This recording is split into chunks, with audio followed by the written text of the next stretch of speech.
Todd's mom is in a new season. It's kind of the heavenly home season, we'll call it. Yeah. That's where she's headed. And it's been a journey for us because that's not what we expected when we came to visit. It all happened so quickly. Stories stir the soul. Stories reveal. And stories heal. In this podcast, we will give you an inside look at someone who's had a life-changing breakthrough. Real people, real stories with real breakthroughs.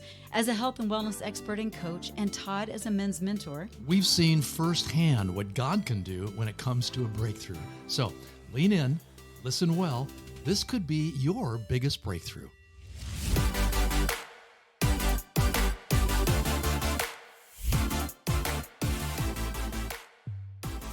You know, sometimes, Todd, there are things that you just can't prepare for. I mean, you kind of can, but you can't really understand it until you're in it. Oh, how well I know that to be true. Yes, we both do. Welcome to Your Biggest Breakthrough. I'm your host, Wendy Pett. I'm Todd Isberner. And we're delighted to be here with you. Thanks for spending this precious time with us. Yes, every once in a while on Your Biggest Breakthrough, because it is about breakthroughs, Wendy and I just like to take some time, just the two of us, no outside guests, although we love our guests. Yeah. But we've just encountered an experience recently that we wanted to share with you because of the way that we went through it. And maybe there are some things that you can identify with as we kind of unfold our experience from the last few weeks. Yeah. So Todd's mom is in a new season. It's kind of the heavenly home season, we'll call it. Yeah. That's where she's headed. And it's been a journey for us because that's not what we expected when we came to visit. It all happened so quickly. It did. So yeah, she's in her final season. I've just got to say, my dad has been gone for 9 years, and mom always called herself the weeping widow because she missed dad so badly. Yeah. And we all did. But she's handled it really remarkably well. In fact, my mom is a champion when it comes to her attitude of gratitude. She just doesn't know how to do anything except give thanks in all things. It's like living proof that you can live that out if you've got the right attitude. No, that actually reminds me. So we're going to go through this whole little process with you, what we've been dealing with for a little bit here. But speaking of her having gratitude, when we were in a facility where Carol was for a little while, there was a 23-year-old girl. Her name's Lily. And she said, I just love this generation. Yes. And she said, because they're always grateful. And so she was talking about Carol, and then Carol's neighbor, who's 103, Charlotte, she says, they're just so grateful. No matter what we do, they're just like, thank you, thank you. And they just are different than the other generations. So true. And then I asked her, I said, well, what's the generation that you dislike the most? And she said, my generation, not me, but her, the 23-year-old, her own generation. She said, yeah, we expect everything. We're entitled. I said, oh, all right. You're saying it, not me. That was profound wisdom from that 23-year-old. Yeah. And maybe one of the reasons why that older generation is so grateful is because they don't have to mess with all the goofy things. Well, that's true. But they also went through the Depression. They went through so much. They've seen so much. I was telling your mom, I'm like, oh my goodness, like televisions, airplanes, rockets, just all the things that she has experienced through computers in your pocket. Yeah, your phone. All this she's experienced in her lifetime. That's amazing. Well, she is, again, a remarkable example. Us 5 children have learned a lot, along with spouses and grandkids and great-grandchildren, and we'll get into some of that. But just for the sake of clarity on why we're doing this, is both Wendy and I experienced a breakthrough in this process, going through this for the last 2-3 weeks. And it's simply this: you truly can do what you need to do, if that is, it's His strength working through you. So true. Now, I don't want to make that sound too pie in the sky, but I will tell you this. When we got it was a lot. Yeah. So let's just back up a little bit. But for both Wendy and I, this is what we're holding on to, because it's been a very stressful, very different couple of weeks. But we kept holding on to this promise that God said, I'll give you my strength. In fact, just after we were out of town for a while, and we had already planned to come back to Minnesota to spend some time with my mom. And your mom was going to have a simple procedure surgery. Right, Yeah. So right. that's why we thought we were back and Yeah. we'd be back to where we were Yeah. in So no we- time. Yeah, we were looking forward to spending a couple of weeks with her. And, Yeah. but the night before we left for her hometown, the Lord spoke to me, and He said, "I will give you my strength because you're going to need it." But you didn't know what that meant I at know. the time. But I mean, and it's not like, he yelled it in my ear. It's just something that I sensed in my Speaking of spirit. that, Yeah, your my- earbud dropped out. So I really thought, okay, God, thank you. I appreciate that. That's a good promise. I'm not quite sure what you're going to get me into, but I'm going to take you up on that promise. I will depend upon your strength. Yeah. So Wendy and I headed off to Mom's hometown in Little New Ulm, Minnesota, and just loved on her for the first couple of days. But she was experiencing some pretty intense pain, had been experiencing that pain in her right leg and her right thigh for a couple of weeks before we We got thought it there. was like a sciatic Yeah, issue. yeah. So we Yeah. took her into the emergency room at the hospital. Just want to make sure everything was okay. They did a couple scans.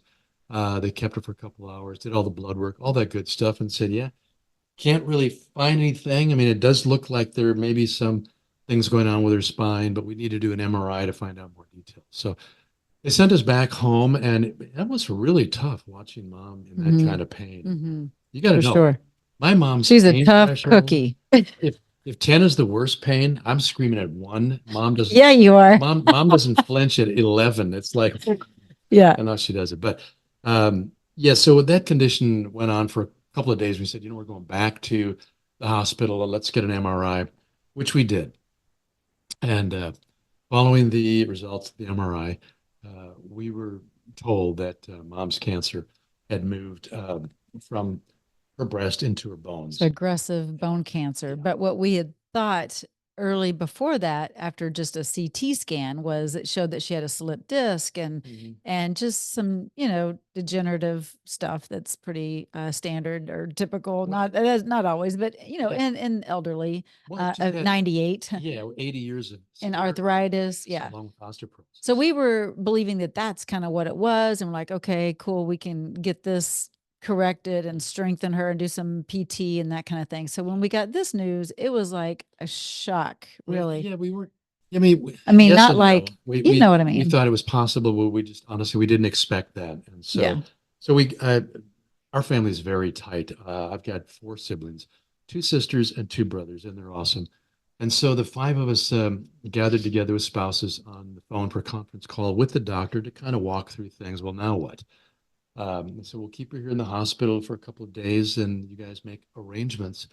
And that meant what? So there is by the way, New Ulm, Minnesota is a cool little town, about 13,000 people, and it's hometown folk who take care of each other and are Mhm. really, really nice, and Yeah. they're honest and they're good. And so there is a nursing home facility really next door to the hospital. So we knew we'd temporarily move her over there, and that's when the fun began. Well, I don't know if I'd call it fun. Yeah. Tremendous challenge. Here's one of the things that I really learned. And again, these are great people. They're doing their best. They're doing what they've been taught to do, all the things. But everybody needs an advocate. Yes. Yes. With especially children and elderly. Advocate with any kind of pharmaceutical situations or just in general, people need an advocate. So, do you have one? Mhm. And if you don't, I would say start to seek out an advocate, whether it's a family member or a dear friend that can be a committed person in your life that will go to bat for you, which is what we did for Carol. Well, and I would encourage you too that it's really important for your spouse to join in with you. Yeah, So of that, course. so Yeah. that, I mean, for Wendy, this is her mother-in-law, and I call her my mother in love yeah, exactly, because I love her so much. very, very close. But Yeah. within our family, it's always kind of the way the spouses have been, whether it's our parents or their parents. We just feel a tight-knit commitment to help one another. And the difference that makes compared to not having that kind of support, Having to go at it alone. yeah, Yeah. or for one of the siblings Yeah. to have to handle it all. So if you're within a family situation where, down the road a piece, maybe you're going to be facing some of this stuff. It's important now to build tight relationships and start talking about Yeah. how we're going to advocate on behalf of our loved ones who are going to need our help. But if it is a severely broken family, and you don't see that that could be mended right now in the midst of what you're going through, definitely have that person on the side. Have a plan B. Have your backup advocate support system, because, man, you're going to need it. Yeah. Yeah. And you're going to need to believe the promise that God Yeah. gives. Yeah. He does promise his strength for us. It's I can amazing. do all things Through Christ. who strengthens Yeah. me. So when God gave me that word, I'm thinking, okay. And I mean, I have to be honest, because we were just ramming and jamming with so many details, and there's so much stress involved in those kinds Yes. of things. And you're keeping all the siblings informed, and the doctors, and then you're bringing in hospice and health aides, and that's how that was like what we did recently. So many different interactions Yeah. with different people with Yeah. different expectations, and then you're not sleeping well, you're certainly not eating well. No. And all the while, I truly did feel really amazingly strong. Yeah. I can't take credit for anything. Yeah. I mean, God just gave me his strength. I want to encourage you, no matter what it is you're going through right now, or may go through just down the road, He will give you the strength. if you believe that he will. And if you surrender your control. Oh man, that was a tough one for me. Because sometimes we want to control everything and have it our way. Do. Oh, Yes, okay. always. And God takes it away from me, and then he shows me how much better. Yeah. He's in control. We have to let go. And here's the interesting thing too. Going back to this facility in New Ulm, and again, wonderful people. We'll not talk bad about them, but they aren't used to seeing family members there visiting all the time. Like we were there for 7 days straight, basically, for breakfast, lunch, dinner, in between. And these people are like, why are these people in this room? In fact, one of the ladies was like, I was trying to get in there and clean, and there they were, just sitting there every time I was there visiting with her. And I'm like, yep, that's right, we were. And so I felt really, I felt like a whole other level of compassion, actually, for those that are in that facility that aren't being visited. So also, it's a reminder that you need to take the time to go see loved ones, or go see friends, or go anyway, even if you don't know these people, and become friends with them, because they need community. They need interaction. And it just broke my heart to see it. Yeah. I'll tell you one thing, you become much more sensitive to the elderly. Yeah. And where they're coming from, and that state of helplessness that they have. And perhaps there are some of you volunteer in nursing homes, you've got loved ones in nursing homes, so you know what I'm talking about. But it can be a very sad experience if they don't have anybody who's really kind of looking in on them. Yeah. Or if it's just staff that, and all staff are different, but if they're just kind of doing their jobs versus really loving on people. That's why we busted her out of there and got her home. You better believe it, man. We cannot wait. Again, great people, but nobody takes care of you like your loved ones. And so we are one of the only countries that tend to push off our elderly into facilities. Like why? We need to be taking care of our parents. I mean, I know not everyone can, but let's see how. Then do everything you possibly can. Because it's not just blessing them and helping them. You get blessed too. Oh my goodness. I just felt the Lord's presence while we were serving Carol in the way that we were serving her. And I'm talking serving and stuff that I don't do, but I did by God's grace and his strength. But man, it's a blessing in return when we're caring for others. So true. In fact, my mind just shifted over to, I've got a little place down the road here. It's called Jerry's. It's a grocery store. It's got a Starbucks in it. It's just got a very comfortable environment that I go hang out and I kind of work from there and have my coffee and all that. But there's just a whole bunch of seniors that populate that little area. And that's because just a couple blocks away is a senior citizens living facility. And, at first, I'll just be really honorable. I mean, transparent and vulnerable. Honorable? Not necessarily honorable. Not honorable. No, your first thought. I'll be vulnerable and transparent. At It's good. first, like a couple of years ago when this thing happened, it's like, man, these old people around here realizing, dude, you're old too. But God has just given me a sensitive heart for those who are elderly, and they're being marginalized. They're being discounted as no longer having the same value to contribute to society, and that is so wrong, It so is. sad, so Mhm. convicting, and so heartbreaking.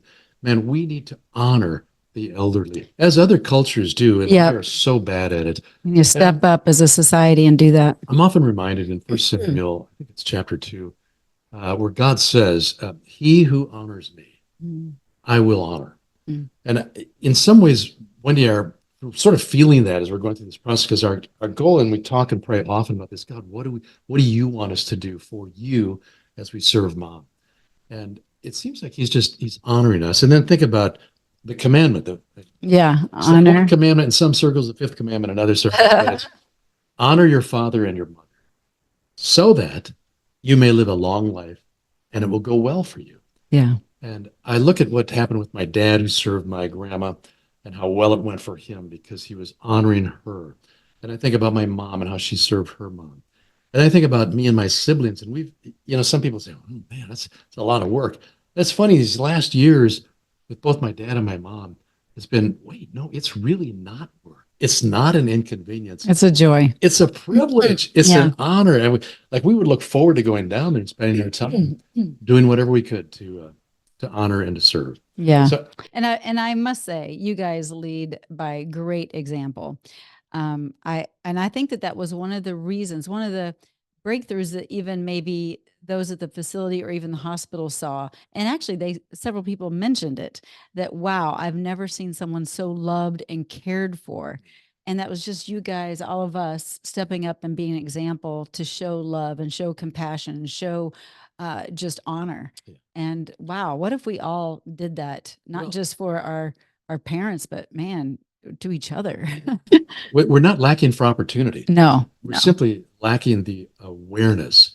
And we really have to ask God, would you just open up our eyes? Let me see, God, what you see. Yeah. Let me feel what you feel and hear what you hear.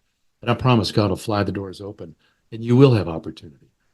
All right. So I just want to kind of advance the story a little bit now. This is February 2024. And we have been able to extract Mom from that wonderful nursing home. We busted her out, We did. got her home, and And- she was so excited. Oh, Yeah. first of all, let me just tell y'all, I have to say this. Yeah. Okay. So at the facility, there was a med given to her that had her in a crazy train state. Like it was not her. Well, let's first just mention that med is given often to people who are restless, having anxiety. I don't care. I don't like it. There's I know, other I know, thing. I know, but Yeah. I'm saying for a lot of people, they have found it sort of calms them And there's a down. lot of people it doesn't. There's a few people that it jacks up, and Mom was one of those few. She just like this thing fired her up, and really, we call it the cuckoo pill. Yeah. Because wow, She couldn't talk. She couldn't eat. She was like hallucinations. It was horrible for about 36 hours. And so, but anyway, she got through that. We got that med cleared out. But once we got her on the bus and got her home, oh my goodness, she just lit up and she had all this energy and she was so excited, like a little kid. I'm home. when you say get her on the bus, so Well, like, okay, well, because she was in a wheelchair. it's a So private van that is a platform. it wasn't the short bus or, yeah. It's It's private just, transportation. yes. Okay. So yes, got her home, and she did. She just lit up. It's just there's no place like That's home. right. One of the things that my siblings and I talked to Mom about for years is that we would do everything we can to keep her home. That was her one That's her wish. request. Yeah. Mm-hmm. It's her little nest, she's always called it. So here's Mom at home now. And we had previously ordered the hospice bed and the Mhm. wheelchair All and the the eating things. tray and all Yeah. the stuff that goes with it. Had it all set up really, really nice in front of the big picture window, which is where she loves to be in her Chase lounge thing, or her, what do we call that? The lounge chair. Yeah. Yeah. Recliner. And she's looking around, and because we had said Mom's going to look a little different. We were a little nervous. She said, "This is for me." Yeah. This is the best day of my life. Yeah. And she said, this is heaven on earth. That's what she said. And she's always called it her heavenly haven. Yeah. anyhow, But so. for her to take it so well and to be so grateful. Remember at the beginning of this podcast, we were talking about how grateful this generation is. She's grateful, even in the midst of change and all. She knows what's coming. She's a smart woman. She gets it, and she's been ready for a long time. But for her to be grateful, it just shows us a lot too. And so many lessons that you and I could expand on that you and Yeah. I picked up from my mom, from this experience, Yeah. walking through with loved ones as they journey home. So many great memories, even within the last couple of years, because my mom has been really looking forward to going to heaven. Yeah. So she's got a very deep, devout faith and has had for many, many years. She's been our prayer warrior, but she's very intimate with the Lord. And Yeah. for the last couple of years, she's shifted to calling him Papa God. Papa God. Papa God. Yeah. And she literally can picture her hand just stroking Papa God's cheek, just softly. And she'll do Sweet. that. Papa Sweet. I can't wait to see Papa God. And then she'll describe what happens when she enters heaven. And she says, first, I'll see my Lord Jesus, and he'll give me a big hug. And then right next to him, I'll see my Eddie. will be my Eddie. And the first thing he'll say, what took you so long?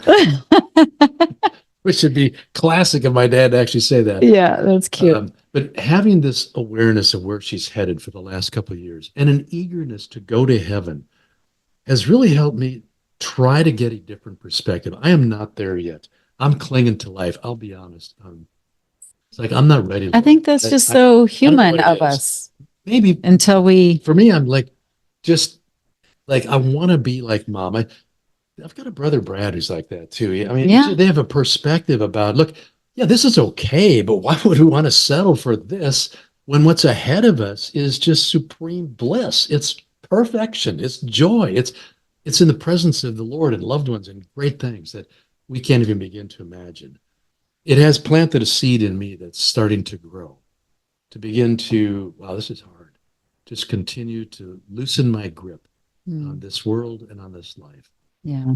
And to look forward to heaven and to believe what's up there waiting is so far superior. For sure. Because in this life, we will have trials. Jesus didn't promise it. He just stated it. This is where You the will. way it'll be. You're going to have trouble in this world, but take heart. I've overcome the world. So Right. you're going to get through it. Yeah. And on the other side, what joy awaits. Yeah. That's the breakthrough. That's the breakthrough right there. There's one other thing I just have to share that I Yeah. picked up, because the thing with mom's gratitude has been just astounding. Mhm. But also early on, my mom has just kind of almost like made a vow, like, I just refuse to complain. Right. I'm not, and my mom is, And she's in pain. yeah, had Yeah. arthritis for years and years. And she said, why And now should I this- have a pity party? Yeah. Nobody would come to it anyhow. And it won't do me any good.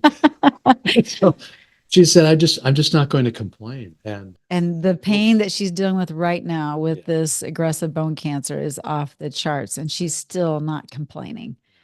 It's amazing. So we can learn from those around us, but it's just been a precious time, and I would say exhausting as well, but yet God has given us the strength, and it's been a joy. And so we just kind of just wanted to share what's been going on in our world, and praying that if you have someone that's elderly, maybe it's your parents or someone that you know. I know that my mom cared for an elderly woman for like 7 years, and she just went home to be with heaven. But man, that bond that they had and the joy that she received from serving this woman, there's got to be someone in your tribe, in your church, in your family that you can serve. And I promise you will be blessed in return. Yes, such great joy. Yeah. Thanks for letting us share. We appreciate you listening and watching, and we encourage you to take hold of his strength, take advantage of the opportunities that God brings before you to love on him by serving others. Yeah. Be blessed. We'll catch you next time right here on Your Biggest Breakthrough. Well, that's a wrap for today's show. We hope you enjoyed it. As always, we love spending time with you right here on Your Biggest Breakthrough podcast. We look forward to seeing you on the next episode. But until then, just head on over to yourbiggestbreakthrough.com, where you'll find some free resources and information and a place where you can comment, and we would love to dialogue with you there. Thanks so much for tuning in, and we'll see you next time.